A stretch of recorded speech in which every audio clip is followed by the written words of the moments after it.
सब सखियां गईं और जाकर के श्री जी से निवेदन करने लगीं, हे स्वामिनी जी, आपके शोक को कारण कहा है? आज आपको मुखमंडल, आपको मुख कमल इतना मुरझा क्यों रहे हो है? कहा कोई कष्ट है? आज्ञा करो श्री जी।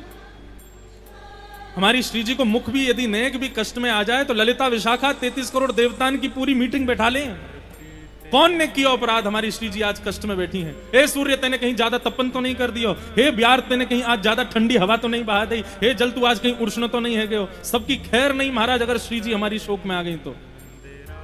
ललिता विशाखा ने पकड़े 33 कोटि देवता बैठा दिए सबरे वृंदावन में। बोले आज हमारी श्री जी शोक में क्यों है? सब 33 कोटि देवता थर थर कांप रहे हैं। बोले हमने कोई अपराध नहीं किया है, श्री जी से ही पूछो। उनके हृदय को कहा प्रणाम कियो, हे श्यामाजू, आपके शोक को कारण कहा है? बोले शोक को कारण और कछु ना है, केवल एक ही है। बोले कहा, श्याम सुंदर हमसे एक कला में आगे हैं। कौन सी कला में? बोले नृत्य कला में। श्याम सुंदर हमसे ज्यादा बढ़िया नृत्य करें। जब नृत्य होवे, रास बिहार होवे और जब सगन कुंज में हमारी लीला होवे तो उनको नृत्य इतना सुंदर होवे कि वाकु देखत देखत मैं मोकू कहा अंग की प्रदर्शन करने हैं, कैसी भाव धारण करने हैं, कैसा नृत्य कर, मैं भूल जाऊं। इतना सुंदर नृत्य करें। सब सखियां बोली तो ये आपके शोक को कारण? बोले शोक को कारण ये ना है, शोक को कारण ये है कि मैं श्याम सुंदर से नृत्य सीखना चाहूं और आज मैं जाऊंगी, श्याम सुंदर के पास जाऊंगी, उन्हीं से नृत्य सीख के आऊंगी। सब सखियां बोली तो यहां में शोक करवे वाली कहा बात है? आप तो केवल आज्ञा कर दो, अभी सब व्यवस्था हम करें। हाँ भाई, रथ मगाओ, चवर डुराओ, इत्र की बौछार करो, गुलाब चल झड़कते भय चलो, जय जयकार करते भय चलो, पुष्प की वर्षा करो। आज श्री जी को लेकर के श्याम सुंदर के पास जाएंगी नृत्य सीखवे के काजे। जैसे किशोरी जी बाहर आई, बाहर आकर के देखे रथ खड़े हैं, चवन उड़ाए जा रहे हैं, पुष्प बरसाए जा रहे हैं और इत्र के छिड़काव हो रहे हैं। श्री जी बोली ये सब कहा है? ललिता विशाखा बोली आप नृत्य सीखने जाओगी ना तो लेके चलेंगे आपको। बोले नृत्य सीख वे विद्यार्थी बन के जानो, राजा बन के नहीं जानो। ये सब वापस करो, ये रथवत में बैठ के नहीं जाएंगे, हम पैदल पैदल जाएंगे। ललिता विशाखा बोली जो आ गया, रथवत वापस कर दिया। सब सखियां तैयार हो गई, चलो श्री जी। बोले नृत्य सीखवे जा रहे हैं, वहां पे उनको परखवे नहीं जा रहे हैं कि वो कैसा नृत्य करें। तुम लोग नहीं जाओगी, तुम यहीं बैठो, हम अकेले ही जाएंगे। ललिता विशाखा बोली ये काम नहीं हो सकता, अकेले तो हम आपको कभी नहीं भेजें। श्री जी बोली जाएंगी तो हम अकेली जाएंगी, नहीं तो नहीं जाएंगी। और फिर पूरे दिन ऐसी मुरझाई हुई बैठी रहेंगी, ना भोजन पाएंगी ना जल पिएंगी, और तुमको ये स्वीकार है तो फिर चलो हमारे साथ। श्री जी को सुख देने के लिए तो सब सखियां हैं, सब ने कहा अच्छा जैसी आपकी इच्छा, आप अकेलो जानो चाहो आप अकेली ही जाओ, लेकिन हम अपना एक काम करेंगे। बोले कहा काम करेंगे? बोले आप बैठो। श्री जी बैठ गई और ललिता विशाखा दोनों सामने बैठ गई। अब श्री जी ने जितना श्रृंगार किया है सब श्रृंगार को लिखती जा रही हैं, काका पहन के जा रही हैं। माथे पे ऐसा सुंदर शीश फूल धारण किया है, कानन में ऐसे कुंडल पहने हैं, हाथन में ऐसे कड़ूला पहने हैं, उंगली में ऐसी अंगूठी मुंदरी पहनी है, पामन में पाजेब पहनी है, कमर में करधनी पहनी है, गले में इतनी माला, एक एक चीज लिखती जा रही है। श्री जी बोली ये सब कहा कर रही हो? बोली आपके गुरुजी चोर हैं, तो पहले ही पूरा लेखा जोखा कर लें, कहीं पता चली आप लौट के आई और कोई सामग्री नहीं मिली तो। श्री जी बोली तुम लोग नहीं सुधरोगे, तुम्हारी दृष्टि बड़ी बड़ी बेकार है, तुम हमारे श्याम सुंदर को समझ ही नहीं पाई हो। ललिता विशाखा बोली हम बहुत भली भांति जाने भाई, जन्म जन्म को चोर है, ने 152 बन के गयो बलि के यहाँ, और बोलो 3 पग जमीन चाहिए, और जैसे ही संकल्प भयो सोई विराट है गयो, 2 पग में तीनों लोग नाप लिए। यहां से तो सावधानी, आप तो श्री जी भोली हो बड़ी, ऐसी चली जाओगी, हमको पूरा काम करन दो। पूरा लिख लियो महाराज, माथे पे ये पहनो, कानन में ये पहने, गले में इतने हार पहने, हाथन में कड़ूला पहने, पैरन में पाछे पहनी, कोंदनी पहनी, मुंदरी पहनी है, और सब जब बिल्कुल लिख लियो, बोले अब आप जाओ। श्री जी निकल गए। श्याम सुंदर यहाँ वृंदावन के तट पर वंशी वट पर एक कदम्ब वृक्ष के नीचे पौड़े हुए हैं, गैया चरावे के काजे गए हैं, इतने में ही लेकिन जैसे ही श्री जी सन्मुख आई तो श्री जी के मुखमंडल पर सूर्य के प्रकाश के कारण श्री जी के मुख से एक तेज उत्पन्न होके वो श्याम सुंदर के ऊपर पड़ने लगा, और श्याम सुंदर को ऐसे ऐसे चौंधा जैसा आने लगा मुख पे। बोले अरे ये कहा है रो? जैसे थोड़ी सी अपने हाथ ऊपर करके देखे तो देखे साक्षात वृषभानु नंदिनी श्री किशोरी जी पधार रही हैं। अब तो महाराज जैसी देखे किशोरी जी आई हैं, लाला तो बड़े प्रसन्न है कि बोले जय हो, आज तो हमारे भाग्य उठ गए, साक्षात वृषभानु जी नंदिनी पधारी हैं, चरणन में प्रणाम कियो। बोले जय हो श्री जी पधारो। श्री राधा मुख चंद्र चको, जय जय देव हरे। ठाकुर जी बोले, श्री जी आप कैसे पधारी आज, मुंह पे कृपा कैसे भई? बोले हम आपसे नृत्य सीखने आई हैं। बोले अच्छा, हमसे नृत्य सीखने आई हो आज? बोले हाँ, आप हमको नृत्य करना सिखाओ। अरे श्यामा जी कोई कमी थोड़ी, आप तो इतना बढ़िया नृत्य करो, पर हमसे सीखने काहे को आई हो? बोले नहीं नहीं नहीं, आप जैसा नृत्य करना, ब्रजभाषा समझ आ रही है ना, मुझे आप जैसा नृत्य करना है। ठाकुर जी बोले 3 बातों को ध्यान रखियो। पहली बात, जैसो गुरु बतावे वैसो पालन करियो। दूसरी बात, भाव में बिल्कुल भी भंगिमा नहीं होनी चाहिए। यदि नृत्य करते करते आप श्रमित रह जाओ तो मुखमंडल पर दिखाई नहीं देना चाहिए।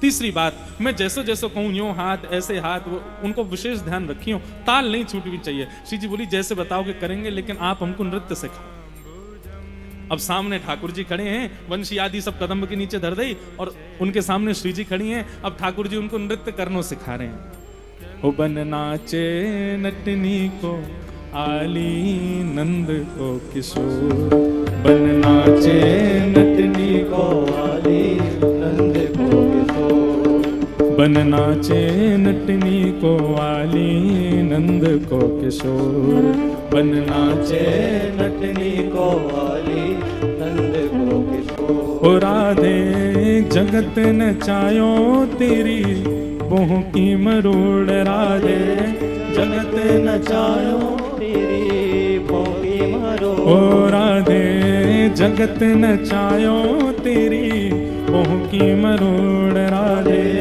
जगत नचायो तेरी भाव से मरोड़। ओ बन नाचे नटनी को वाली नंद को किशोर, बन नाचे नटनी को वाली नंद को किशोर। नंद नंदन नृत्य कर रहे हैं और सामने श्यामा जी नृत्य कर रही हैं। ठाकुर जी कह रहे हैं, श्री जी आपको नृत्य करने की कहाँ आवश्यकता है? श्री जी बोली क्यों? बोले आप तो केवल अपनी भ्रगुटी टेढ़ी कर ले, वही से ही सब नृत्य करने लग जाएं। ठाकुर जी जब नृत्य करें तब उनको देख करके सब नृत्य करें, लेकिन हमारी किशोरी जी तो ऐसे भ्रगुटी टेढ़ी कर लें तो वृक्ष पर बैठे हुए पशु पक्षी भी नृत्य करने लग जाएं। हे किशोरी जी, वास्तव में आपको नृत्य सीखने की जरूरत नहीं है। क्यों? मोए नृत्य करवे के काजे हाथन के अंग प्रत्यंग बनाने पड़े, पैरन के अंग प्रत्यंग, पैर आगे पीछे करने पड़े, लेकिन आपको नृत्य तो केवल भौं ऊपर नीचे है जाए, वैसे ही नृत्य है जाए। आपको नृत्य की कहा आवश्यकता? मुंह को आकर्षण करवे के काजे त्रिभंग लली बन के खड़े होना पड़े, लेकिन आप तो केवल अपनी तिरछे कटाक्ष से कोई को देख लेगी, वही से मोहित है जाएगा। शाम को समय भयो, नृत्य करते करते दोनों विराज गए। अब श्यामा जी बोली, लाल जी अब साय है गई, अब मैं जाऊं, बाबा बाट निहार रहे होंगे, मैया बाट निहार रही होंगी, सब सखी बैठी होंगी चिंता में, तो अब मेरो जावे को समय आ गयो, अब मैं जाऊं। ठाकुर जी बोले हाँ ठीक है, फिर अब आपको आनंद आयो आज? बोले हाँ आयो। ठाकुर जी बोले हाँ ठीक है, फिर अब आपको आनंद आयो आज? बोले हाँ आयो। नृत्य समझ में आ गयो कैसो करना चाहिए? बोले हाँ आ गयो। तो ठीक है फिर, तो किशोर जी बोली ठीक है लाला, फिर मिलेंगे, अभी मैं चलूं। ठाकुर जी मनी मन सोचने लगे, ऐसे ही जा रही हैं, कछु दे के ना जा रहे हैं? एक तो ट्यूशन भी पढ़ लियो, ऊपर से कछु दियो भी नहीं हैं, पूरा नृत्य सीख लियो और कछु दे क्यों नहीं जा रहे? ठाकुर जी ने 1-2 बार संकेत किया, लेकिन किशोरी जी बोली अच्छा ठीक है लाला मैं चलूं। जैसे ही ठाकुर जी जान लगे, जैसे ही किशोरी जी जान लगी, तो ठाकुर जी बोले ऐसे काम नहीं चले, नंद नंदन है, यशोदा के लाला हैं, कोई को कछु दियो है, बिना लिए कछु देने को हमारा स्वभाव ना है। तो भैया ब्रज की रीति है, कोई प्रेम से दे दे, राजी राजी दे दे तो बहुत बढ़िया, नहीं तो गैर राजी लेनो भी आवे। जैसे श्यामा जी जान लगी, सो ही ठाकुर जी गए, गले में गलवैयां डाल ली, और गलवैयां डाल करके बोली, श्री जी देखो ना आज वन कितना सुंदर लग रहे हो है, देखो वो पशु पक्षी कितने प्यारे लग रहे हैं, आपने तितली देखी, तितली कितनी मधुर लग रही है। श्री जी बोली ये तो हम रोज ही देखें, या में कौन सी बड़ी बात है? नहीं नहीं आज कछु विशेष है, आज देखो आप देखो वह वृक्ष के ऊपर एक नीलमणि जैसो एक तोता बैठो है, नीलमणि जैसो चमक रहो है। श्री जी बोली कहाँ है? बोले देखो वो सामने बैठो, मेरी उंगली की सोत में सीधे देखो। श्री जी बोली वहीं देख रही हूँ, मुंह को तो कोई दिखना ही रहो। बोले ऐसे ना देखो, अपनो हाथ दो। श्री जी को हाथ पकड़ के बोले देखो वो बैठो है। अब हाथ पकड़ के ठाकुर जी ने हाथ में मुंदरी है थी, सो मुंदरी को न्यो निकाल करके और अपनी जिम्मे दे दो वो बैठो। श्री जी बोली मुंह को तो कोई दिखना रहो। बोले अब तो उड़ गए हो, फुर रह गए हो। मुंदरी निकाल के धल ली जेब में, और इतने में ठाकुर जी ने गलवैया हटाई। ठीक है श्री जी, श्यामाजू फिर कृपा करियो, हम तो तैयार बैठे हैं सिखावे के काजे, जब आओगी तब सिखा देंगे। बोरी भारी हमारी श्यामाजू चली गई। जैसे ही पहुंची महाराज अपने कुंज में, ललिता विशाखा आदि सब सखियां वहीं खड़ी दूर से निहार रही हैं। गुलाब जल का पेय बना करके लाई है, तुरंत चरणों में डाला है, रज पहुंचने लगी। सुंदर सुंदर पेय पदार्थ ला करके, फल ला करके श्री जी को कोई श्रम। श्री जी बोली हाँ आज तो बड़ो आनंद आयो, बड़ो सुख मिलो। ललिता बोली विशाखा पत्र लेके आ, सवेरे जो लिखोगा वो सब गिनती करो। श्री जी बोली तुम बड़ी बड़ी बेकार हो, श्याम सुंदर पे बड़ो संदेह करो, हमारे श्याम सुंदर ऐसे ना है। बोले तुम्हारे काजे ना होंगे, हमारे काजे तो हैं। हम तो पहले पूरा लेखा जोखा देखें, जैसी सवेरे गई वैसी आई हो कि नहीं। माथे के श्रृंगार दिख रहे हैं, कानन के कुंडल हैं ही हैं, गले की माला भी है, करधनी भी है, पाजेब भी, कड़ूला भी है। हाथन की अंगूठी देखी तो इतने में एक हाथ में 3, एक में 2। किशोरी जी मुंदरी कहां गई आपकी? बोले पता ना, वो तो यहीं हती हाथ में। बोले हम आपसे पहले ही कह रहे हैं। बोले ये नंद को छोरा जो है का 1 नंबर को चोर है, और ये मुफ्त में कछु सिखा ही ना सके। आप नृत्य सीखवे गई ना, यही मारे माने धल रही है अपने पास। श्री जी बोले तुम लोगों को स्वभाव बड़ो बेकार है, ऐसे संशय ना करना चाहिए, हमारे श्याम सुंदर ऐसे नहीं। बोले वो ऐसे ही है, और सुनो अब आप जाके पहुंच जाओ, आराम करो, कल हम जाएंगी नृत्य सीखवे, हम भी तो देखें कैसे नृत्य सिखावे। दूसरे दिन ललिता विशाखा आदि सब सखियां पहुंच गई। नंदनंदन अपनी गैया चरा रहे। दूर से ठाकुर जी ने देख ली कि श्री जी की सखियां आई हैं। ठाकुर जी समझ गए, बोले जरूर इन लोगों ने पता चल गई। सब सखियां आकर के खड़ी हो गई और ऐसे देखने लगी ठाकुर जी को। ठाकुर जी बोले कहा है? बोले दे दो। ठाकुर जी बोले मुंह पे ना है। पकड़ी गई चोरी। कहा ना है तुम्हारे पास? बोले जो तुम मांग रही हो वो मुंह पे ना है। कहां मांग रही हो? बोले मुंह का पता, कहां मांग रही हो? तो तुमने यूं कैसे कही कि मुंह पहना है? बोले तुमने भी तो कही दे दो। विशाखा बोली ऐसे काम नहीं चलेगा, हमारी श्री जी की मुंदरी चोरी है गई है, आपने धरी है अपने पास। बोले मुंदरी ना चुरा में, हम तो तुम्हारी श्री जी चुरा लेंगे काउ दिना। और हमारे अष्ट सखा तो गाते भी हैं, हरिलीनी वृषभानु भवन ते। ठाकुर जी ने मुंदरी थोड़ी चुराई है, तो कहा चुरायो? हरिलीनी वृषभानु भवन ते नंद सुवन की जोड़ी। अरे मुंदरी बुरी तक काम ना चले, हम तो ब्रज के सबसे बड़े रत्न को चुरा चुके हैं। वो ब्रज को रत्न को रखी, बोली दे दो। बोले मुंह पे ना है। बोले लाला हमें सब पता तुमने चुराई है मुंदरी। ठाकुर जी बोले मुंह पे है ही ना है, फिर क्यों पीछे पड़ रही हो? ये इल्जाम मुंह पे मत लगाया करो, हम अच्छे घर से आमे, नंद बाबा यशोदा मैया के लाला हैं, चोर चोर कहकर के तुमने बदनाम कर दियो है। वास्तव में तो हमारा चित्त चुरायो तुम्हारी श्री जी ने, हम उन्हें चोर नहीं कह दें तो। ललिता विशाखा बोली बातन ने मत घुमाओ, सीधे सीधे बताओ कहां है मुंदरी हमारी श्री जी की? बोले मुंह पे है ही ना है। बोले अच्छा लाला तू हमारी कहीं एक काम कर दे। ठाकुर जी बोले कहा? ये जो तुमने फेंटा बांध रखो है ना अपनी कमर में, या उतार के दिखाओ। ठाकुर जी बोले ये ना उतरेगो। बोले क्यों? बोले पूरा ब्रह्मांड बंद हो गया या में, अगर ये मैंने उतार दिया तो प्रलय आ जाएगा। पूरा ब्रह्मांड बांध रखो या फेंटा में, ऐसे कैसे उतार दूंगा फेंटा? तेरे काजे फेंटा है, लेकिन ब्रह्मा आदि इंद्रादि देवतंत पूछ, तीनों लोग बैठो या के फेंटा के भीतर, या उतार दूंगा मैं। और चल बातन ने मत बनावे, और मैं अपनी पे आ गया हूं ना, बुला लाऊंगा वृंदावन ते सवन ने, और चली जाए यहां ते उल्टे पाम। सब लौट करके चली गई। लेकिन रोज आ जामे, और रोज आकर के कहें हमारी श्री जी की मुंदरी दो, श्री जी की मुंदरी दो। ठाकुर जी एकदम गुस्सा आ गए, बोले कि ऐसे काम नहीं चलेगा, आज एक काम करो, आज हम भी चल रहे हैं श्री जी के पास ही जाकर के पूरा निर्णय होगा, कौन पे मुंदरी धरी है, कौन ने चुराई है, सब वहीं चर्चा होगी। बोले चलो। और सब सखीन के संग में ठाकुर जी पहुंच गए श्यामाजू के पास, और श्यामाजू के पास जाकर के बिल्कुल मगरमच्छ के आंसू बहाने लगे। ठाकुर जी रोने लगे। शुष्क अवस्था में ठाकुर जी को देख करके श्यामाजू तो बिल्कुल विचलित है गई। अरे श्याम सुंदर आप ऐसे क्यों है रहे हो? कहा आपके शोक को कारण कहा है? तब ठाकुर जी कहा रहे हैं, पद है, चोरी चपल लगावत मोकू, चोरी चपल लगावत मोकू न्याय करो श्यामा जी आज, न्याय करो श्यामा जी आज, चोरी चप्पल लगावत।